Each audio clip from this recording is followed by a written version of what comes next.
obedientes, nova do Senhor. Então nós glorificamos o nome do Senhor pela vida de João Vitor e de toda a família. Esse conjunto foi fundado em 2006 por João Vitor, Érica e Ramon. O conjunto Perfeito Louvor cantou seu primeiro hino no aniversário da libertação, que é um culto que tem aqui na sexta-feira pela manhã, um trabalho de libertação, e aqueles cantaram seu primeiro hino, que foi a promessa para com Israel.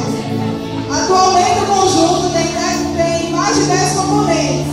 São eles: o dirigente João Vitor, Érica, Lu Anderson, Wesley, Kailane, Débora, Letícia, Laira, Luana, Micael, DJ, que está ali, a irmã Danúbia, Daniele, Elienay também faz parte. E eu quero dizer, Daniela não pode estar aqui à noite, mas Daniela é uma mãezona, é quem cuida dessas crianças, está aqui no ensaio, que cuida de tudo. Então vocês estão vendo aí, Daniela não pode estar presente, mas está sua irmã Danúbia e DJ também para ajudar o conjunto.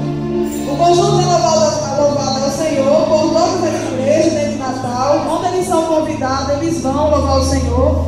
E aqui um dia desse, acho que há 15 dias, estava João Vitor, foi com a congregação. Eu acho que na missão daqui a pouco estava ele correndo aqui nessa rua para ir